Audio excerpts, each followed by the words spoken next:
Online औषधी विक्रीला विरोध करण्यासाठी आज जर बघितलं तर अखिल भारतीय औषध संघटनेच्या वतीने देशव्यापी संप पुकारला आहे। आपल्यासोबत या संपात सहभागी झालेले काही औषधी विक्रेते येतात, आपल्यासोबत जाणून घेऊया नेमकीच काय कारण आहे याच्या मागचं।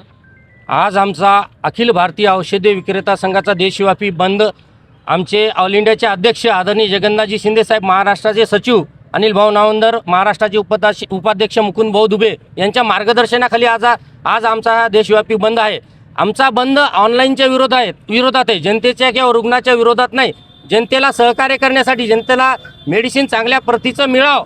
ऑनलाईन मेडिसिन हे तुम्हाला बोगस मिळून राहिलं आणि ऑनलाईन मेडिसिनला कोणत्याही तापमानाची त्या ठिकाणी ठेवल्या जात नाही, योग्य तापमानामध्ये त्याची गुणवत्ता घसरल्या जाते। आणि जे काही नार्कोटिक ड्रग असतात, कोडिन फॉस्फेट, MTB किट, अल्प्राझोलम या झोपेच्या गोळ्या ह्या सहजपणे ऑनलाईन मिळायला लागल्या। त्याच्यामुळे जे नवीन पिढी आहे, जे आपले नवयुवक आहेत, तुमचे आमचे असो, जे काही कॉलेजचे विद्यार्थी आहेत, हे व्यसनाधीन बनून राहिले। त्याच्यामुळे आम्हाला शासनाला विनंती आहे की बा टोटल ऑनलाईन मेडिसिन बंद झालं पाहिजेत।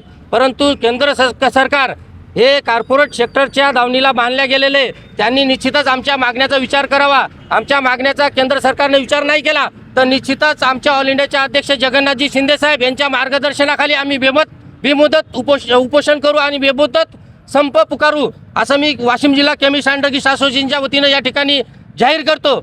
केमिस्ट एकता, केमिस्ट एकता। अजून मला एक सांगायच्यात की वाशिम जिल्ह्यातील किती मेडिसिन बंद आहे? जवळपास वाशिम जिल्ह्यात भाऊ 1500 मेडिकल आहेत।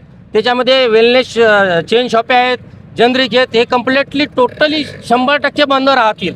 फक्त आता आवश्यक सेवा जे आहे, आम्ही जे इमर्जन्सी नंबर दिले पेपरला, तेवढेच लोकांशी कॉन्टॅक्ट केला, ज्यांना इमर्जन्सी आवश्यकता आहे तेच त्यांना कॉन्टॅक्ट करून मेडिसिन आम्ही उपलब्ध करून देऊ शकतो। बाकी नक्कीच आपल्यासोबत अजून नाही। समजा जर बघितलं तर सध्या परिस्थिती जी आता मेडिसिन बंद राहणार आणि अनेकांवर आता ताण येणार, कारण की हॉस्पिटलमधून जे मेडिसिन घेण्यासाठी आता जे रुग्ण येतील बाहेर, त्यांना ही तकलीफ होणार याची नाही। आम्ही अत्यावश्यक जे पेशंट आहेत त्यांच्यासाठी आम्ही आमच्या chemist and druggist association Washim जिल्ह्यानं एवढी सुविधा केली आहे, जसे की आम्ही प्रत्येक तालुक्यातून 5-5 नंबर दिलेले आहेत, जेणेकरून जे इमर्जन्सी पेशंट आहे त्यांची गैरसोय होणार नाही।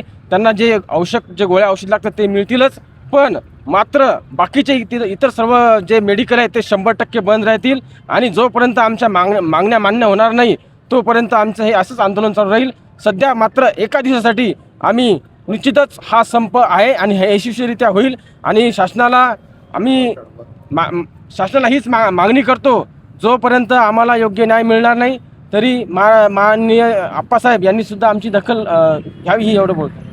नक्कीच हे होते आपल्यासोबत जे मेडिकल असोसिएशनवाले, जे अखिल भारतीय जे औषध विक्रेते जे संघटना आहे त्या संघटनेतील हे सदस्य आहेत। विशेषतः म्हणजे ज्या सध्याच्या परिस्थितीत जे आता हे सध्याच्या परिस्थितीत आता आजचा एक दिवसीय संप आहे, मात्र या संपामुळे अनेक मेडिकलवर तसेच मेडिकल बंद असल्यामुळे अनेक रुग्णाला अडचणीचा सामना करण्याची वेळ येणार आहे। कॅमेरामॅन सचिन राणेसह विठ्ठल देशमुख, TV9 मराठी, वाशिम।